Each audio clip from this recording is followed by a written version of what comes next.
அத்தனை பேரும் அல்லும்படி 6 முதல் 60% வரை ஆடி தள்ளுபடியுடன் super Saravana stores, Chennai, Madurai, Kovai. FTP நேயர்களுக்கு வணக்கம். இன்று நம்முடன் ஐயா ரங்கநாதன் சரவணன் சார். வணக்கம் சார். எதிர்க்கட்சி தலைவர் உதயநிதி ஸ்டாலின் நேற்று கைது செய்யப்பட்டு இரவு வெளியே வந்திருக்காரு. பெரிய பொலிட்டிக்கல் கான்ட்ரவர்சி நேற்றாச்சு. சார், எப்படி பார்க்குறீங்க? பொதுவாக திமுக கூட்டணியில் இல்லாத எதிர்க்கட்சி தலைவர் அறிக்கையில் உள்ள அந்த சாராம்சம் வந்து சரியானது தான். கைது தேவையில்லைங்கிறத அவங்க முன் வச்சாங்க. இப்போ எடப்பாடி பழனிசாமி, அன்புமணி, டிடிவி இவங்க கைது தேவையில்லைங்கிற ஒரு கருத்தை முன் வச்சதுமே பிரேமலதாவும் சொல்லிக்கோங்க. பிரேமலதா திமுக கூட்டணியில் இருந்து தப்பே இல்லைங்கிற அந்த நிலைப்பாட்டை எடுத்தாங்க. இவங்க தமிமுன் அன்சாரி, தென் ஜவஹர்லா இவங்கெல்லாம் அந்த நிலைப்பாட்டை எடுத்தாங்க. இவங்க உதயநிதி பேசியிருக்கக்கூடாது, ஆனால் கைதுங்கிறது தேவையற்றதுன்னு சொல்கிறாங்க. ஸோ கைது தேவையற்ற ஒன்று தான். ஆனால் உண்மையிலே கைது பண்ணி ரிமாண்ட் பண்ணுங்கிற நோக்கத்தில் தான் அவங்க அந்த மூவை தமிழக அரசு எடுத்திருக்கிறாங்க. இதில் எடப்பாடிக்கு அறிக்கை, அன்புமணிக்கு அறிக்கை, டிடிவிக்கு அறிக்கை வரவும் தான் கவர்மெண்ட் வந்து இந்த முடிவை மாற்றிக்கிட்டு நீதிமன்றத்தில் நாங்கள் விசாரணைக்கு தான் அழைச்சிட்டு போகிறாங்கிற ஒரு பின்வாங்கல் நடவடிக்கை அவங்க வந்து அந்த இடத்துக்குள்ளே காட்டினாங்க. ஸோ இப்போ 50 ஆண்டு கால அரசியல் வரலாற்றில் முதல் முறை ஒரு திமுக தலைவர் ஒருத்தரோட கைதுக்கு அதிமுக கண்டனம் தெரிவிச்சிருக்கு. எப்படி பார்க்குறீங்க? இல்லை, அது இயல்பு தானே. இப்போ இவங்க டிவிக்கே ஆட்சிக்கு வந்துட்டாங்க, ஆட்சிக்கு வரல, 108 தான் வந்தாங்க.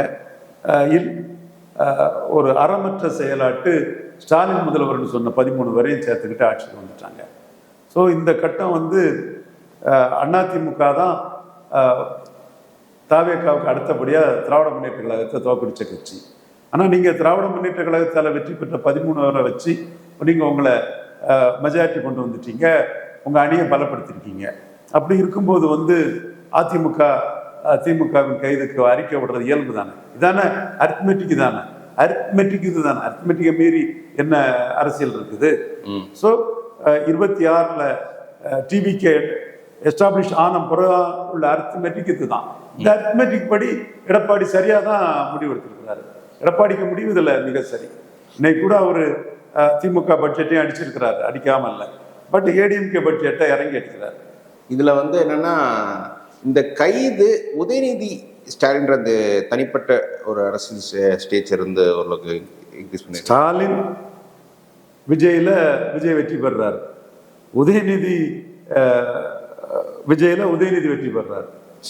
ஸ்டாலினுக்கு நிழல் தான் உதயநிதி, டெலிகேட்டட் பவர் தான், அதில் எந்த மாற்றமும் இல்லை. ஆனால் சம்பவங்கள் வந்து உதயநிதிக்கு சாதகமாக வருது. நடையா நடந்து பதவி ஆசையில் கவர்னர் மாளிகைக்கு போனீங்கன்னு நக்கல் அடிக்கிறார். அப்போ உங்கள் கவர்மெண்ட்டு மைனாரிட்டி கவர்மெண்ட்டு, அதாவது கவர்மெண்ட்டு 4 பார்ட்டி மெஜாரிட்டி தான், சிங்கிள் பார்ட்டி மைனாரிட்டி. அதை நீங்கள் பதவியை எப்படியாவது பிடிக்கணுங்கிறதுக்காக கவர்னர் மாளிகைக்கு நடையா நடந்தீங்கன்னு ஒரு கிண்டல் அடிக்கிறாரு. அப்போ நான் டே 1 சொன்னேன், விஜய் ஸ்டாலின் முதல்வர் வெற்றி பெற்ற 13 பேரை தயவோட ஆட்சி நடத்தாமல் தனியாட்சி ஒரு கலைச்சிக்கிட்டு தன் செல்வாக்கை காட்டக்கூடிய ஒரு ஆட்சி சொல்கிறீங்கல்ல, 200 வரும் 250 வரும்னு இஷ்டம் போல அடிச்சு விட்றீங்கல்ல, 150 60 கூட வரட்டு. அதுக்கு நீங்கள் அதே தொடர்ச்சியாக தான் இன்னைக்கு அந்த கைது மேட்டரில் உதயநிதி ஸ்கோர் பண்ணிட்டார். நான் திரும்ப திரும்ப சொல்கிறதா தான், நீங்கள் ஒரு மைனாரிட்டி கவர்மெண்ட்டை நடத்தி முதல்வராக நீங்கள் ஒரு 4 பார்ட்டி கொலிஷன் கவர்மெண்ட்டை நடத்தி, கொலிஷனுக்கு மெஜாரிட்டி தான் நடத்தி முதல்வராக இருக்கிறது வரை உதயநிதி ஸ்டாலின் சட்டசபையில் ஷைன் பண்ணுவார். தவிர்க்கவே முடியாது. ஏன்னா ஸ்டாலின் முதல்வர்னு சொன்ன 13 வச்சு நீங்கள் ஆட்சி நடத்துறீங்க. நீங்கள் என்னதான் இதை மாற்றி மறித்து யாரை வச்சு லாஜிக் இல்லாமல் பேசினாலும் கூட உண்மை வந்து அந்த இடத்துல வெளிப்பட்டுரும். விஜய் 108 தான், 13 ஸ்டாலின் முதல்வர்னு சொன்னவங்கன்னு சொல்லும்போது அதை நக்கல் அடிச்சுட்டு தான் இருப்பார். உதயநிதி ஸ்டாலினுக்கு அது ஒரு ஸ்கோப்பு கொடுத்துக்கிட்டு தான் இருக்கும். அது என்னவோ அதோட தொடர்ச்சியாட்டு வந்து இந்த கைது மேட்டர்லேயும் உதயநிதி ஸ்டாலின் ஷைன் பண்ணிட்டாரு. காமெடி கைதுன்னாரு. தஞ்சாவூரில் சிங்கிப்பட்டிக்கு இதில் வச்சு தான் விசாரிக்க வேண்டியதாயிடுச்சு. தஞ்சாவூருக்குள்ளே போக முடியாத அளவுக்கு மிகப்பெரிய கூட்டம், டிஎம்கே ஆர்கனைஸ் ஆகிட்டாங்க. ஸோ அதிருப்தியில் இருந்த திமுக காரனையும் ஒன்று சேர்த்து விட்டுட்டு, ஸோ இந்த இடம் வந்து திராவிட முன்னேற்ற கழகத்துக்கு ஒரு அடுத்த தலைவருங்கிறது மக்கள் மன்றத்துக்குள்ளேயும் உதயநிதி ஸ்டாலின் ஒரு பூஸ்டை கொடுக்கக்கூடிய அளவுக்கு இந்த நடவடிக்கை வந்து உதயநிதி ஸ்டாலின் லிட் பண்ணி விட்டுருக்கு. இதில் வந்து இந்த இந்த இந்த கைது எபிசோட்லேயே ஒரு கன்ஃபியூஸ்டு இருக்கிற கட்சி எதுனா பாஜக சொன்னாங்க. அவங்களால ஒரு கிளியர் ஸ்டாண்ட் எடுக்க முடியல. நயினார் ஒரு எதுவும் சொல்ல. பட் மற்ற பாஜக தலைவர்கள்லாம் விஜயை கொண்டாடுறாங்க. இன்னும் சிலர் ஒரு படி மேலே போயிட்டு மோடியே விஜயை பார்த்து கற்றுக்கணும், நீங்கள் சனாதன மேட்டர்லாம் இப்படி தான் நீங்கள் ட்ரீட் பண்ணியிருக்கணும் அவரை அப்படின்ற அந்த அடிக்கிறாங்க. ஸோ எப்படி பார்க்குறீங்க பாஜக ரெஸ்பான்சிபிலிட்டி? அவங்கள விட்டுறலாம். அண்ணாமலை போன பிறகு என்ன பாஜக பெருசாக இருக்குது? மோடி பிரைம் மினிஸ்டருக்குன்னு ஒரு வாக்கு வலிமை இருக்குது. மற்ற இதெல்லாம் இவங்கெல்லாம் என்ன சாதிச்சிட்டாங்க? எங்கள் அண்ணன் பொன்னார் மட்டும் 2 MP ஜெயித்து கொடுத்தாரு. வேற மற்றவங்க என்ன பண்ணிட்டாங்க? அக்கா தமிழிசை என்ன பண்ணிட்டாங்க? நம்ம அது அவங்கள குறை சொல்லாண்டா.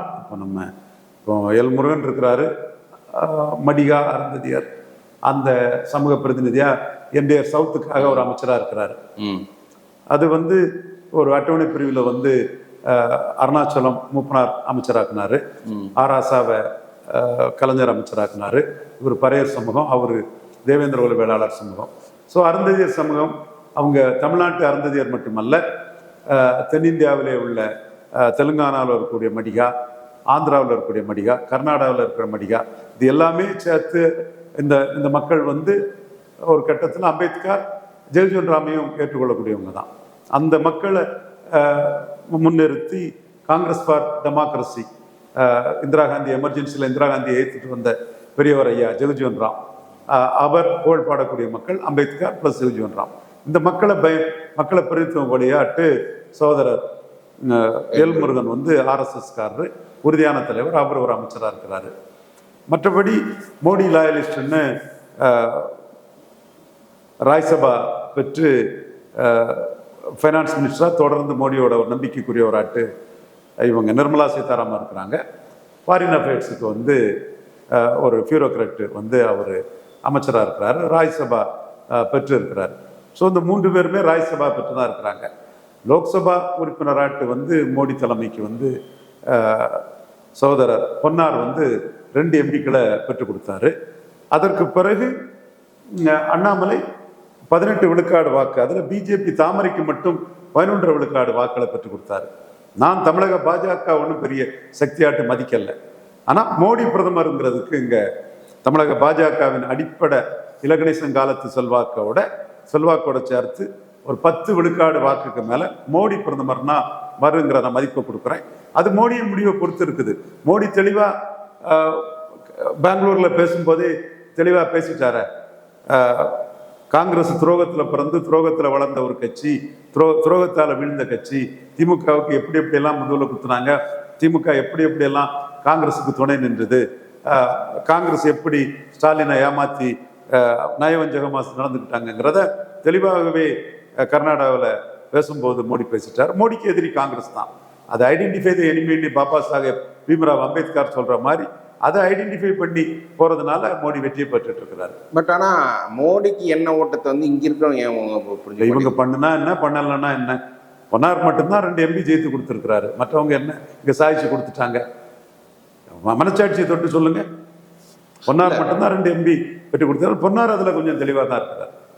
மோடிக்கு இங்க MP ஜெயிக்கிறதுக்கு என்ன பண்ணுங்கிறதாம் அவர் யோசிக்கிறார்.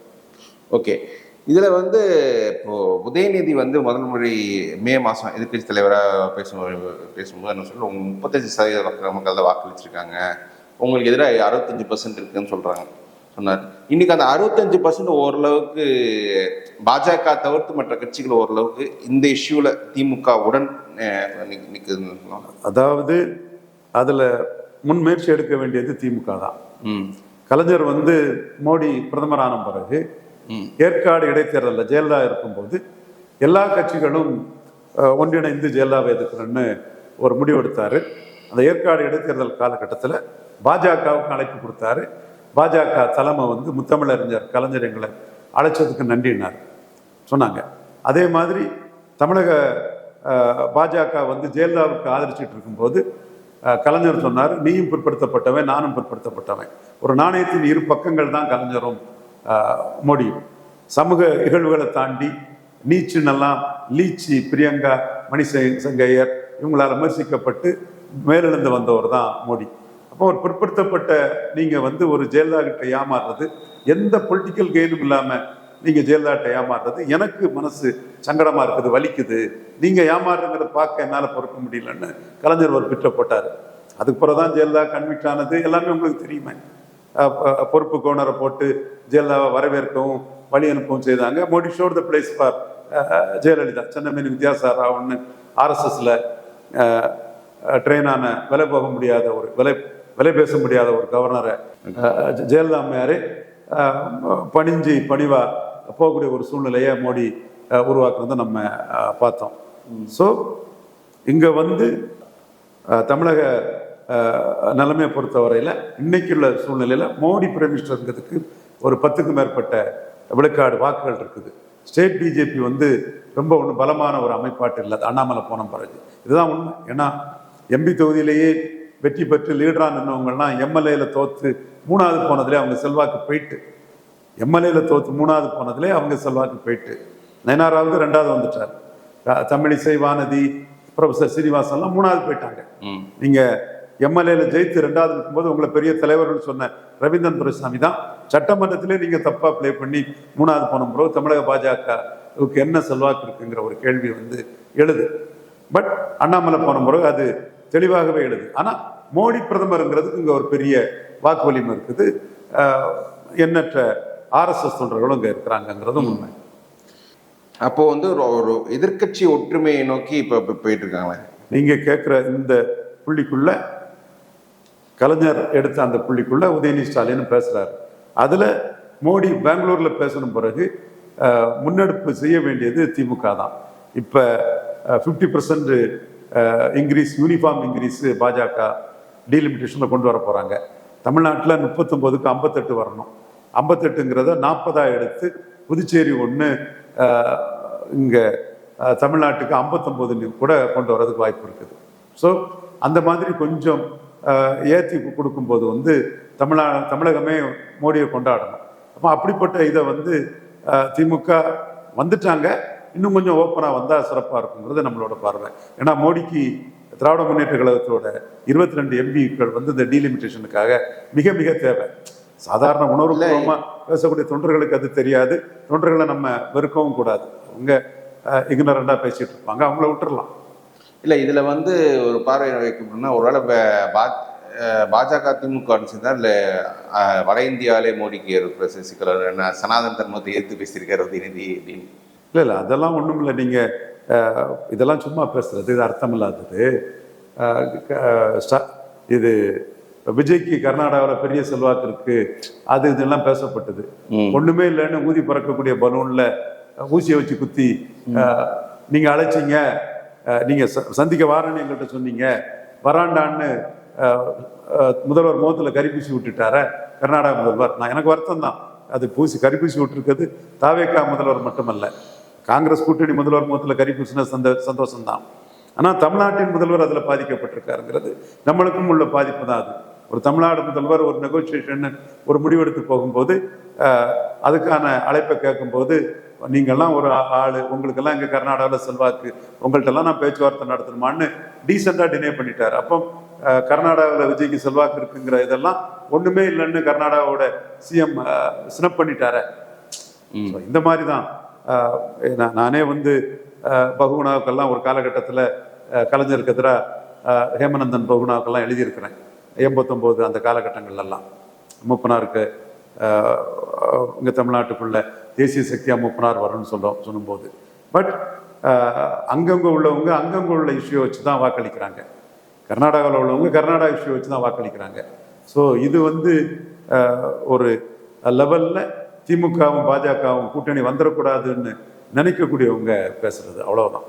ஓகே, இதில் வந்து என்னென்னா, இப்போது இந்த கைதை பொறுத்தவரை தாவேக்கான் கூட்டணி கட்சியில் விசிகா மட்டும்தான் கைது தேவையில்லைன்னு சொல்லியிருக்காங்க. மற்றவங்களாம் பெருசாக சொல்ல. வைகோ வந்து கைது 100% சரி, 100% சரின்னு சொல்லியிருக்காரு. எப்படி பார்க்குறீங்க? இல்லை சரி தப்புன்னு சொல்றது வேற. நீங்கள் கூட்டணிக்குள்ளே தானே இருக்கிறீங்க.